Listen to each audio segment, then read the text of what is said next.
최근에 우파 진영의 언론 시민단체가 배우 이영애 씨를 가짜 뉴스와 싸우는 사람들 제1호로 선정했다고 발표했습니다. 자, 이영애 씨는 이승만 기념관을 만드는데 거기에 거금을 기부를 했는데 이걸 놓고 좌파 진영에서 계속 공격을 해왔습니다.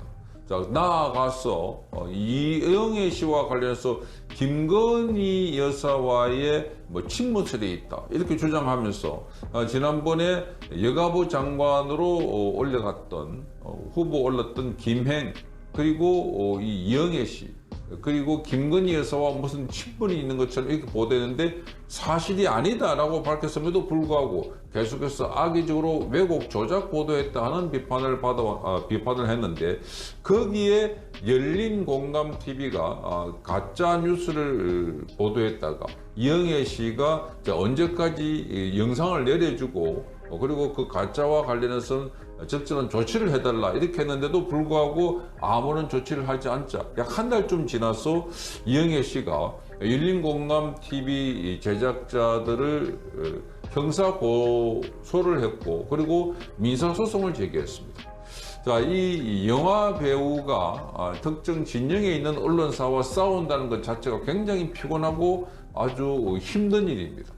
자, 이 인기를 주로 직업 기반으로 삼고 있기 때문에 그래서 특정 진영에 척을 진다는 것은 굉장히 위험함에도 불구하고 자, 이영애 씨는 자, 이승만 대통령의 기념관에 이 모금을 한 것은 과거 이승만 대통령뿐만 아니라 김대중, 노무현 등등해서 각 대통령마다 모금을 할 때 성금을 냈다는 겁니다.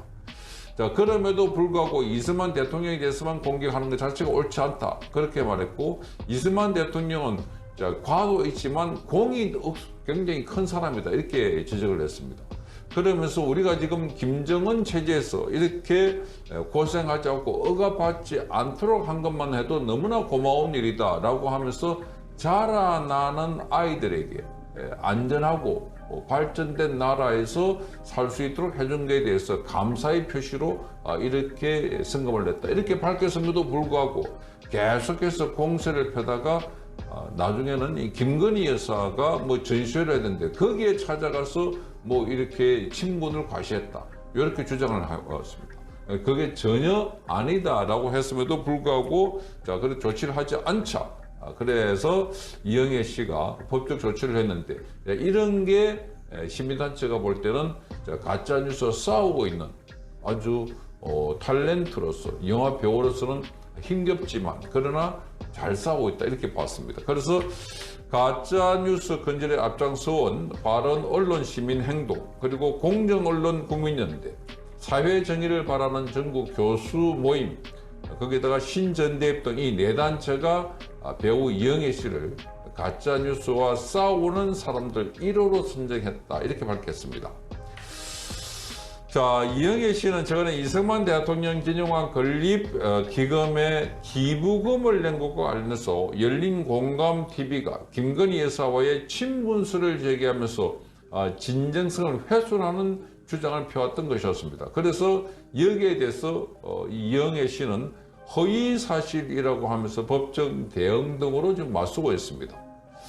자, 이 네 단체는 이영애 씨가 언론의 편향적인 선동으로 국민이 분열을 한다면 대한민국의 미래가 바람직하지 않다고 제기한 것에 모두가 귀를 기울여야 한다 이렇게 말했습니다.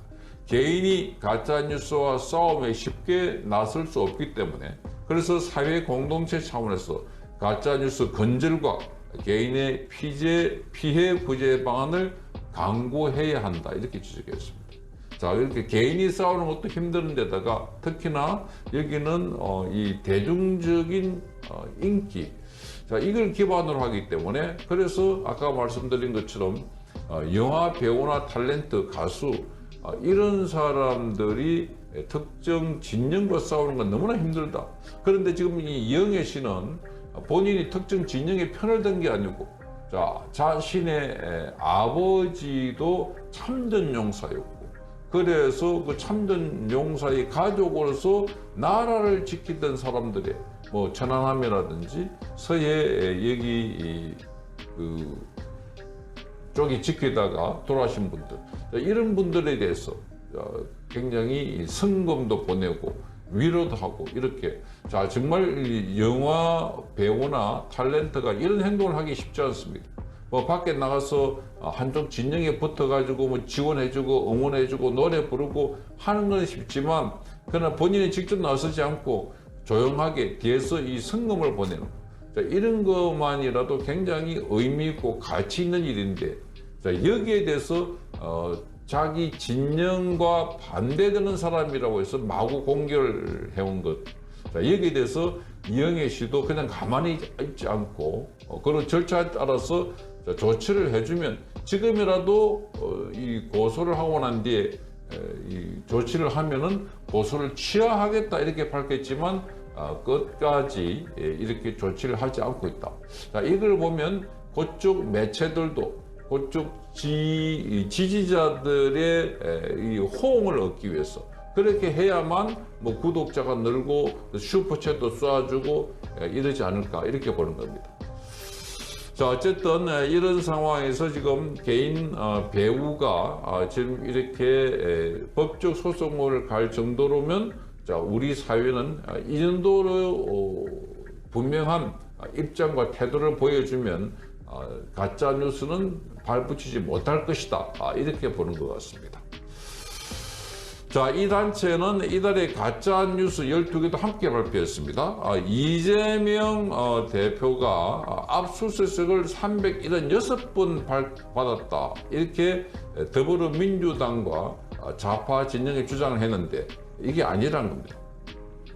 자, 그리고 YTN의 뉴스 타파 김만배와 신학님의 허위 인터뷰 보도와 관련해서 반론을 충분히 실었다라고, 자, 이게 주장한 보도, 이게 이 언론노조 YTN 지부장의 발언이 있었는데 이것도 아주 심각한 가짜뉴스다, 이렇게 선정을 했습니다.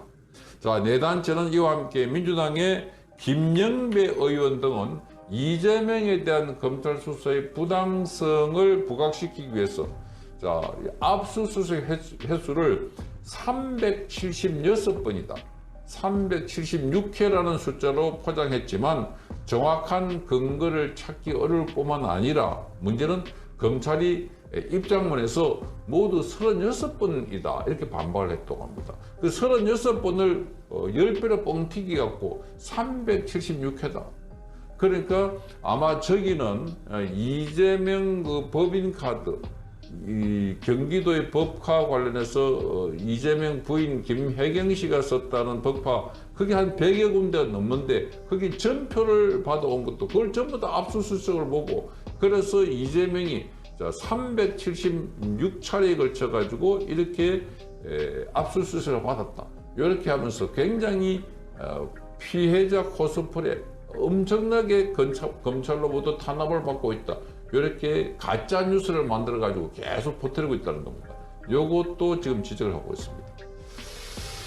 자, 거기다가 지금 이 문재인이 과거에 이 진보 정부에서도 경제도 좋고 안보도 좋았다, 이렇게 발언을 했는데 요것도 지적을 했고, 그 다음에 정률성은 일제강점기 항일운동을 했다 하는, 항일운동을 했던 광주 출신의 작곡가다. 자, 이것도 가짜뉴스 선정했습니다. 그리고 윤석열 정부 들어서서 독도 예산이 줄었다, 이런 보도가 있었는데 이것도 가짜뉴스로 선정을 했습니다.